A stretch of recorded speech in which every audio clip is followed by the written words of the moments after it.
दलाली ही करना चाहते हैं। क्या दलाली करने वाली सरकार चाहिए क्या?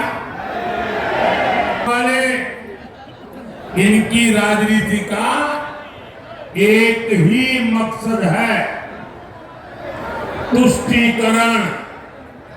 तुष्टीकरण के लिए हमारी आस्था को गाली देते हैं।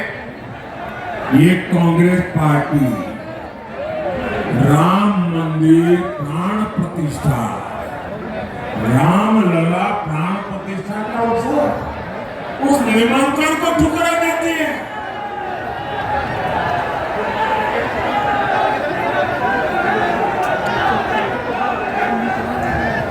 इंडी जमात वाले राम मंदिर को अपवित्र कहते हैं। सपा के नेता राम मंदिर को जाना उसको पाखंड बताते हैं। मैं आप लोगों से पूछता हूं, मुझे जवाब देंगे ना आप लोग? राम मंदिर को गाली देने वालों को पूर्वांचल में एक भी सीट मिलनी चाहिए क्या? किसी भी बूथ में उनको वोट मिलना चाहिए क्या? साथियों, इंडी जमात का अब अगला निशाना हमारे देश का पवित्र संविधान है। बाबा साहब आंबेडकर ने धर्म के आधार पर आरक्षण का विरोध किया था, लेकिन ये लोग क्या कर रहे हैं? कर्नाटका में कांग्रेस ने पिछड़ों का आरक्षण रातों रात मुसलमानों को दे दिया। बंगाल में टीएमसी वालों ने फर्जी ओबीसी सर्टिफिकेट बनाकर पिछड़ों का आरक्षण लूट लिया, मुसलमानों को दे दिया। यूपी में सपा उसी टीएमसी का प्रचार कर रही है। भाइयों बहनों, मैं मेरे दलित, मेरे पिछड़ा समाज को याद दिलाना चाहता हूं। 2012 में सपा ने अपने घोषणा पत्र में लिखा था कि मुसलमानों को दलितों के बराबर आरक्षण मिलना चाहिए। इंडी जमात इसके लिए संविधान बदलना चाहती है। मैं इनसे सवाल पूछता हूं, तो ये मोदी को गाली देते हैं। धर्म के आधार पर आरक्षण का विरोध मोदी डट करके कर रहा है। विरोध होना चाहिए कि नहीं होना चाहिए? आप मोदी को साथ देंगे या नहीं देंगे? क्या धर्म के आधार पर आप देश को बंटने देना चाहिए? फिर से देश के टुकड़े होने देना चाहिए? दलित पिछड़ा के आरक्षण की लूट रुकनी चाहिए या नहीं रुकनी चाहिए? साथियों, सपा केवल अपने परिवार का कुर्मा बचाने के लिए चुनाव लड़ रही है। यही सपा का चरित्र है। आप याद करिए, सपा का वो जंगल राज, बहन बेटियों का घर से निकलना मुश्किल था। मां बाप मजबूर होकर बेटियों का स्कूल कॉलेज छुड़वा देते थे। व्यापारी इसी खौफ में जीते थे, अब कौन मुंडा फिरौती मांग ले, कब किसका प्लॉट कब्जा हो जाए, कब किसका खेत चला जाए। सरकार की जमीन तक पर माफियाओं ने महल खड़े कर दिए थे। लेकिन जब से योगी जी आए हैं, माहौल ही बदल गया, मौसम भी बदल गया। हमारे योगी जी तो अच्छों की गर्मी उतारने में एक्सपर्ट है। माफियाओं की मौज खत्म हुई है,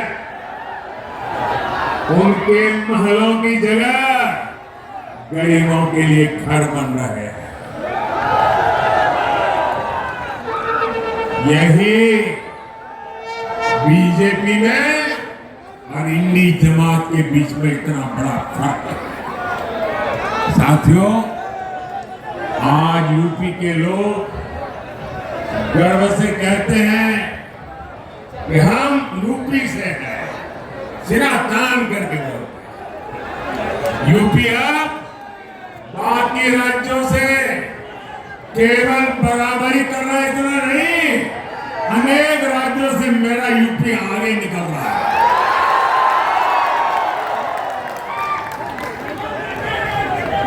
मैं यूपी का सांसद हूं, आपका पड़ोसी हूं।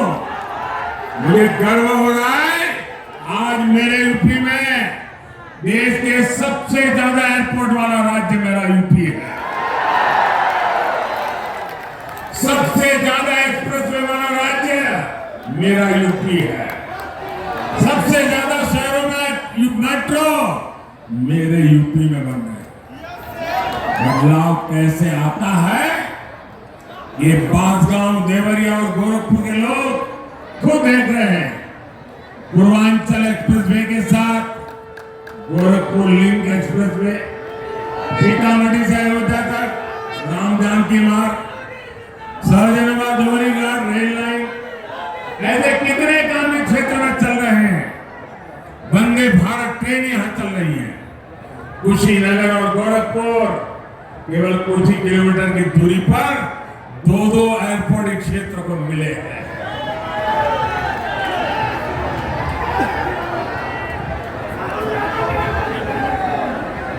अच्छी स्वास्थ्य सेवाओं के लिए गोरखपुर में नया एम्स खुला है, कुशीनगर में नया मेडिकल कॉलेज भी बन रहा है। 10 साल के भीतर ये विकास कार्य लंबी लिस्ट है, लेकिन मोदी तो कहता है ये तो भी ट्रेलर है, ट्रेलर। अगर ट्रेलर इतना शानदार है तो आने वाले 5 साल कितने मजबूती से देश को ऊपर ले जाएंगे आप अंदाज लगा सकते हैं। भाइयों बहनों, पिछली सरकारों के शासन में यहाँ किसानों का बहुत नुकसान हुआ। अधिकांश चीनी मिलें बंद हो गई, किसानों को गन्ने की खेती छोड़नी पड़ी। हमारी सरकार सपा के इन गड्ढों को भी भरने का काम कर रही है। हमने गन्ने के लिए एफआरपी बढ़ाया है।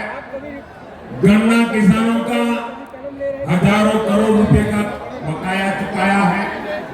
बांसगांव देवरिया के किसानों को पीएम किसान सम्मान निधि के भी 1,500 करोड़ रुपए मिले हैं।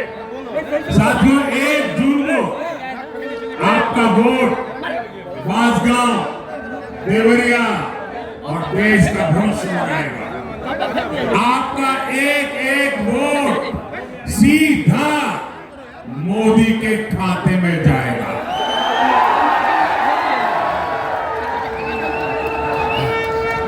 बांसगांव से मेरे साथी भाई कमलेश पासवान और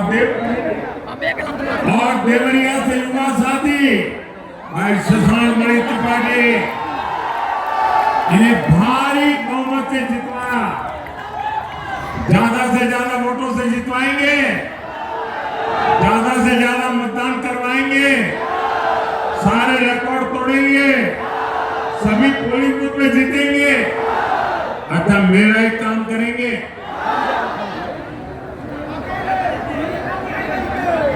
बड़े कमाल के लोग हो यार।